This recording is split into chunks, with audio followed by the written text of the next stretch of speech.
और बड़ी खबर सियासी गलियारे से, ग्वालियर से सीएम ने कांग्रेस पर हमला बोला। अंबेडकर के नाम पर वोट ढूंढ रही कांग्रेस, सीएम का बयान सामने आया। सीएम ने कहा उपवास पर कांग्रेस का उपहास बना। सीएम डॉक्टर मोहन यादव ने कांग्रेस से सवाल पूछे, कांग्रेस कार्यकाल में क्यों नहीं लगाई गई प्रतिमा। ये बड़ा सियासी बयान सामने आया है मुख्यमंत्री की तरफ से। और ग्वालियर से खबर आपको बता रहे हैं, सीएम ने कांग्रेस पर हमला बोला है। मुख्यमंत्री डॉक्टर मोहन यादव ने कहा कि अंबेडकर के नाम पर कांग्रेस वोट ढूंढ रही है। सीएम मोहन यादव ने कांग्रेस से सवाल भी पूछे कि कांग्रेस के कार्यकाल में क्यों नहीं लगाई गई प्रतिमा। तो उपवास के नाम पर कांग्रेस का उपहास बना, सीएम का यह बयान सामने आया है। सियासी गलियारे से खबर आपको बता रहे हैं ग्वालियर से, जहां अंबेडकर की प्रतिमा लगाने को लेकर जो सियासी घमासान मचा हुआ है, जो विरोध प्रदर्शन देखने को मिले, मामला अदालत में पहुंचा और इस बीच कई सियासी बयान सामने आए। लेकिन इस वक्त की बड़ी खबर से आपको रूबरू करा दे, मामले पर सीएम डॉक्टर मोहन यादव ने बड़ा बयान दिया है। हमारे साथ सहयोगी देव श्रीमाली जुड़ गए। देव जी, मुख्यमंत्री मोहन यादव का बड़ा बयान सामने आया है अंबेडकर प्रतिमा और कांग्रेस की सियासत को लेकर, किस तरीके से इसे देखा जा रहा है? बिल्कुल बिल्कुल, देखिए यहाँ पिछले 3 महीने से अंबेडकर को लेकर सियासत गरमाई हुई है। दरअसल इसका शुरुआत हुई थी कि जब हाईकोर्ट में अंबेडकर की प्रतिमा लगाने को लेकर बार एसोसिएशन 2 भागों में बट गई। एक तरफ अंबेडकरवादी थे, दलित पिछड़े एडवोकेट थे, और दूसरी तरफ दूसरे लोग थे जो नहीं चाहते थे कि वहां अंबेडकर की प्रतिमा लगे। और ये विवाद धीरे धीरे चलते चलते अब पूरी तरह से राजनीतिक रंग ले चुका है।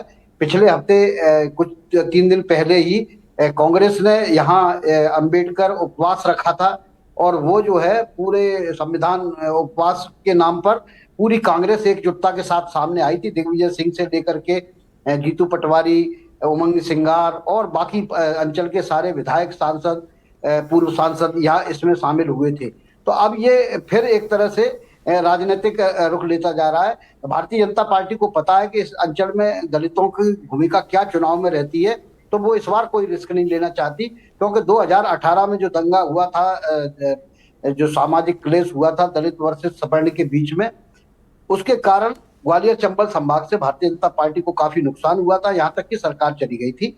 यद्यपि बाद में सिंधिया के नेतृत्व में बहुत सारे विधायक कांग्रेस छोड़कर बीजेपी में आए, तो दोबारा शिवराज सिंह के नेतृत्व में सरकार बन गई थी।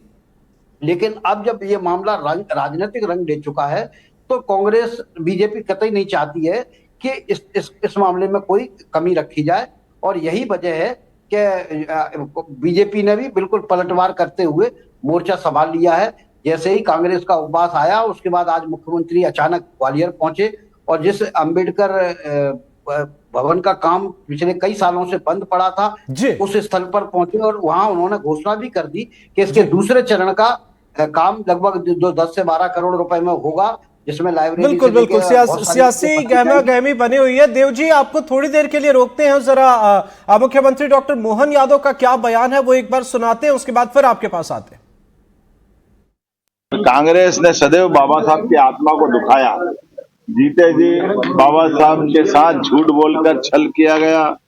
उनको उनकी योग्यता के हिसाब से मंत्रिमंडल के अंदर तत्कालीन प्रधानमंत्री श्रीमान नेहरू जी ने जवाबदारी नहीं दी, और उससे आगे बढ़ते हुए जब वो उनके संविधान के आधार पर चुने हुए चुनाव में आना चाहते थे, तो कांग्रेस ने उनको लगातार चुनाव हराने का प्रयास किया। इतना ही नहीं, बाबा साहब ने अपने जीवन में जो दिल्ली के अंदर योगदान दिया है वो किसी से छिपा नहीं, संविधान से लगा करके पार्लियामेंट तक।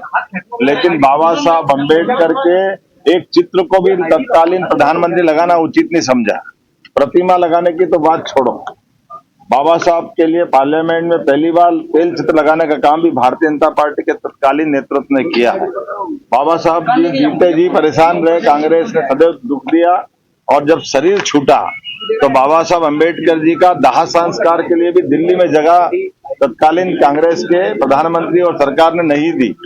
उतना ही नहीं, बाबा साहब अम्बेडकर के पार्थिव शरीर को लेकर के उनकी चैत्य भूमि जब बंबई ले गए, तो विमान के आने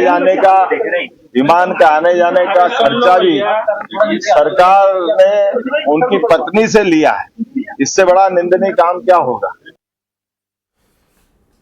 तो मुख्यमंत्री डॉक्टर मोहन यादव का बयान आपने सुना और हमारे साथ हमारे वरिष्ठ सहयोगी देव श्रीमाली जी जुड़े हुए हैं। देव जी, एक बड़ा सवाल जो मुख्यमंत्री के बयान से निकलकर सामने आ रहा है कि वे कह रहे हैं कि भाई कांग्रेस को इतनी मुश्किल है तो अपने कार्यकाल में प्रतिमा लगाते, उस वक्त नहीं लगाया और अब प्रदर्शन, अब सियासत। तो इस मामले पर कांग्रेस का क्या रुख है और सीएम के इस बयान से कितना आप इंपैक्ट देखते हैं, क्या फर्क आप देखते हैं? अदालत का भी एक पहलू है देव जी। देखिए, बिल्कुल सही है। मुख्यमंत्री ने यहाँ जो बातें उठाई, एक बात यही थी कि महू में कांग्रेस की सरकार रही, बाबा साहब का जन्म महू में हुआ था, इंदौर के पास। वहां स्मारक क्यों नहीं बनाया या वहां कोई बड़ा काम क्यों नहीं किया, जगह जगह मूर्तियां क्यों नहीं लगाई। और वो पूरा राजनीतिक अब रंग ले लिया है, क्योंकि बीजेपी पूरी ताकत से अब आक्रामकता के साथ मुख्यमंत्री खुद उसको लीड करना चाहते हैं, ताकि जो है ये जो विवाद शुरू हुआ है उसमें वो जवाब दे सके। और उन्होंने मुंहतोड़ जवाब आज दिया भी है और आगे की रणनीति भी बता दी कि मैं 5 जुलाई को फिर आऊंगा और यहाँ इसके दूसरे चरण का भूमि पूजन करूंगा। तो इससे साफ हो गया कि भारतीय जनता पार्टी इस मुद्दे पर चुप बैठने वाली नहीं है, या मुख्यमंत्री जी चुप बैठने वाले नहीं है। वो कांग्रेस का मुकाबला करेंगे और उसको उसके ही फ्रंट पे ले जाकर उससे दो हाथ करने की तैयारी में है। बिल्कुल सही आपने कहा। तो ये सियासत है और ये इतना आसान भी नहीं दिखता जितना बताने की कोशिश की जा रही है। बहुत बहुत शुक्रिया इन तमाम अपडेट्स के लिए। आप नजर बनाए रखें।